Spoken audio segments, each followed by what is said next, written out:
549장 찬송하겠습니다. 찬송가 549장.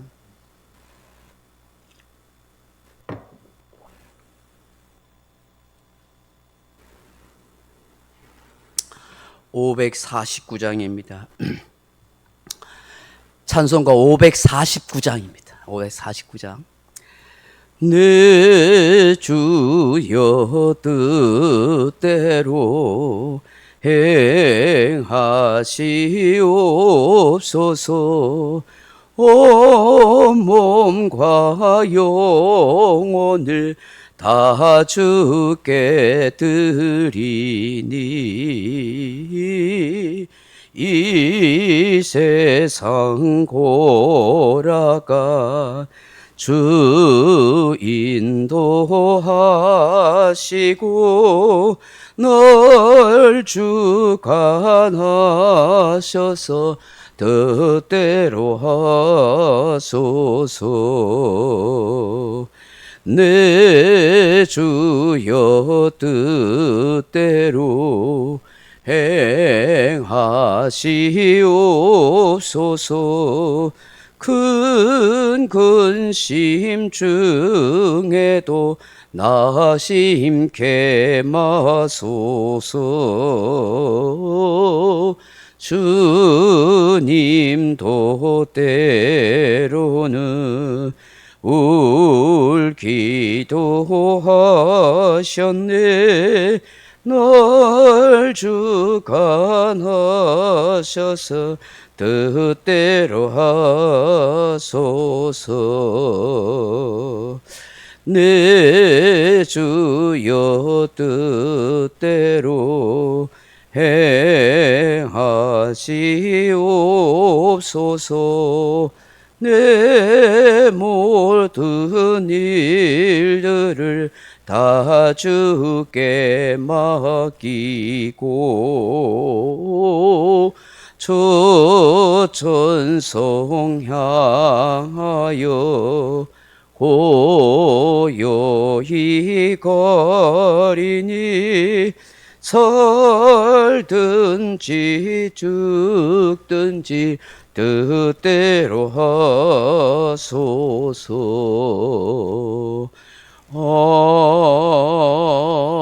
아멘.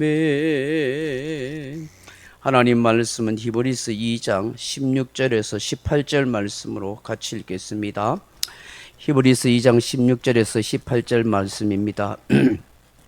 이는 확실히 천사들을 붙들어 주려 하심이 아니요 오직 아브라함의 자손을 붙들어 주려 하심이라. 그러므로 그가 범사의 형제들과 같이 되심이 마땅하도다. 이는 하나님의 일에 자비하고 신실한 대제사장이 되어 백성의 죄를 속량하려 하심이라. 그가 시험을 받아 고난을 당하셨은즉 시험 받는 자들을 능히 도우실 수 있느니라. 아멘. 사랑하는 성도 여러분, 세상에 있는 어떤 종교이든지 철학이든지 사상이든지 그들만이 가진 어떤 경전이나 어떤 철학적 사상적 배경이 되는 책이 있습니다.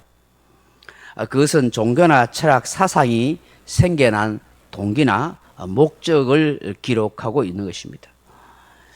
마찬가지로 하나님의 그 어떤 목적과 하나님의 계획과 하나님의 뜻을 담고 있는 것이 바로 성경입니다.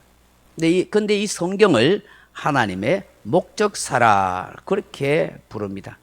하나님의 목적사 안에는 하나님의 계시사, 하나님의 언약사, 하나님의 구속사가 들어 있습니다.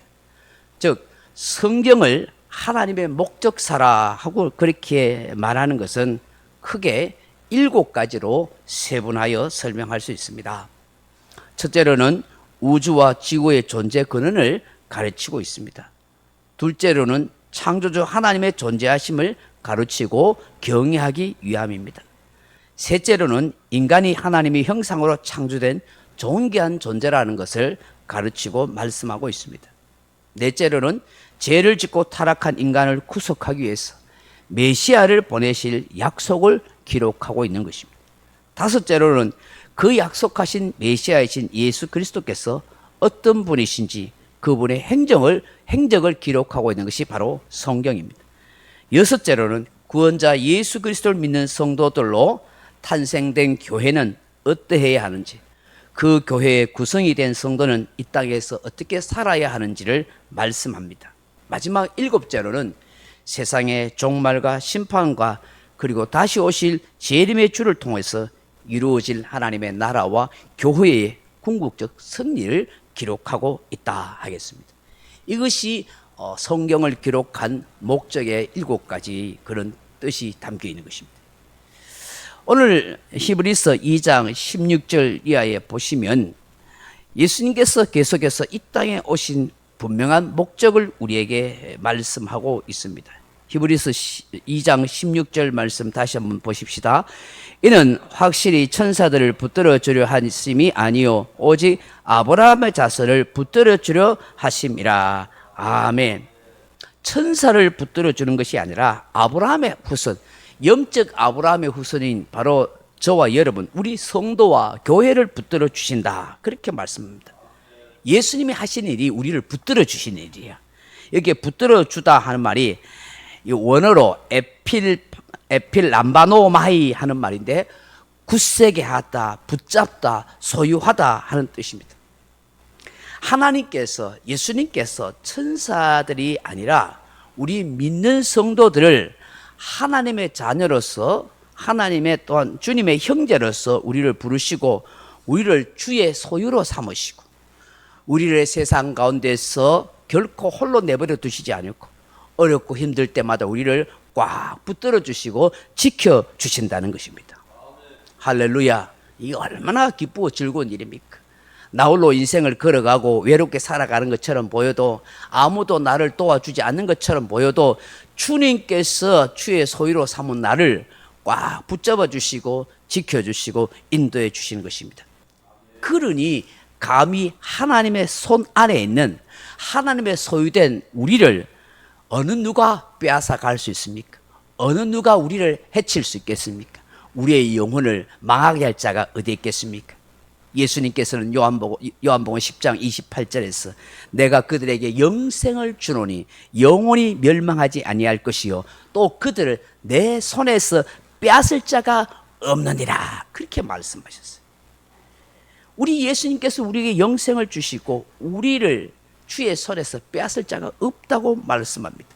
요한복음 10장 29절에는 그들을 주신 내 아버지는 만물보다 크심에 아무도 아버지의 손에서 빼앗을 수 없느니라, 그렇게 말씀합니다. 로마서 여러분 8장 이하에 보시면 하나님이 우리를 위하시면 감히 누가 우리를 정죄할 것이냐, 누가 우리를 고발할 것이냐, 그렇게 아주 자신만만하게 사도 바울은 우리에게 말씀하고 있습니다. 저와 여러분은 주님의 소유된 자로서 주님 꽉 붙잡아 주시는 하나님의 백성이요, 하나님의 자녀요, 그리고 예수의 형제라는 사실을 믿고 살아가기를 바랍니다. 두 번째 예수님의 오신 목적이 무엇입니까? 우리의 죄를 속량해 주시는 영적인 대제사장이라, 그렇게 말씀하십니다. 17절에 보시면 그러므로 범사의 형제들과 같이 대심이 마땅하도다. 이는 하나님의 일에 자비하고 신실한 대제사장이 되어 백성의 죄를 속량하려 하심이라. 속량하다는 말은 우리의 모든 죄를 다 구속하신다, 다 죄를 사하여 주신다, 그렇게 말씀하십니다. 예수님께서 이 땅에 인간의 몸을 입고 오셔서 우리를 형제라고 여기시며 우리 형제이기 때문에 그 형제에 대해서 책임을 다하는 가을, 그야말로 구속의 사역을 다해주는 거예요. 가을이 되는 거예요. 기업 물을 자가 되어서 우리가 잃어버린 모든 것을 다 되찾아주시고 회복시켜주시고 우리 잃어버린 생명도 되찾아주고 하늘 영광도 다 되찾아주셔. 누가요? 예수님이 십자가에서 죽으심으로 죄로 말미암아 잃었던 모든 것을 이제 죄를 씻어주심으로 말미암아 다 회복시켰어요. 사망에서 건져주시고 새 생명을 주시고 영원한 생명을 주시고 하늘 영광을 주시고 하나님의 자녀의 지위에 앉을 수 있는 그런 모든 것을 회복해 주신다. 그분이 누구요? 바로 우리의 대제사장이신 예수님이시다 하는 것입니다. 그 예수님은 하늘 우편에서 가만히 계시지 않고 지금도 하늘 우편에서 저와 여러분을 위해서 끊임없이 중보 기도를 드리고 있는 줄로 믿습니다. 우리는 이 예수님 때문에 결코 사단 마귀에게 정죄함을 받지 않고 늘 주의 긍휼과 은혜 가운데 살아가게 되는 줄로 믿습니다. 마지막으로 예수님이 오신 목적이 뭐라고 말해요? 시험 받는 자들을 능히 도우신다. 시험 받는 우리를 도우신다는 거예요. 18절에 그가 시험을 받아 고난을 당하셨은즉 시험 받는 자들을 능히 도우실 수 있느니라. 아멘. 예수님이 이 땅에 육신을 입고 오셔서 이 땅에 사시는 동안에 우리 인간의 연약함과 고난과 아픔을 친히 경험하셨어요. 예수님도 여러분 40일 동안 금식하시면서 그 광야에서 사단 마귀에게 시험을 받으셨어요. 그리고 수없는 사람들의 시험을 받았죠. 바리새인들의 시험을 받아 많은 어려움을 겪으셨잖아요. 그렇기 때문에 우리의 심정을 충분히 다 이해하시는 분입니다. 우리가 얼마나 연약한지, 얼마나 피곤한 인생인지, 얼마나 마음에 갈등이 많고 고민이 많은 인생이니까, 얼마나 잠 못 자고 근심하는 인생인지, 얼마나 병들고 연약한 인생인지를 너무나 잘 알아요. 그래서 오늘 본문에 뭐라고 말씀합니까? 시험 받는 자들을 능히 도우신다. 신앙생활 하면서 왜 시험이 없어요? 이런저런 시험이 옵니다. 마음에 상처도 없고 갈등도 있습니다. 근데 그 시험 가운데 우리를 내버려 주시지 않습니다. 성경은 시험 받을 쯤에 피할 길을 주시고 또 감당할 시험만 주신다고 말씀하잖아요. 감당할 시험만 주시고 또 시험 당할 쯤에는 피하게 하시고, 오늘 주님께서 능히 도우신다. 넉넉히 도우신다. 충분하게 이길 수 있도록 주님이 우리를 도우시는 거예요. 그러니 사랑하는 성도 여러분, 고난이 없기를 기도하지 마십시오. 사는 동안, 이 세상을 사는 동안은 고난이 있습니다. 시험 없기를 기도할 필요도 없습니다. 왜? 살면은 계속 시험이 있습니다. 살아있다는 것이 시험 덩어리인 것입니다. 그래 늘 생각했어요. 나는 시험 덩어리다.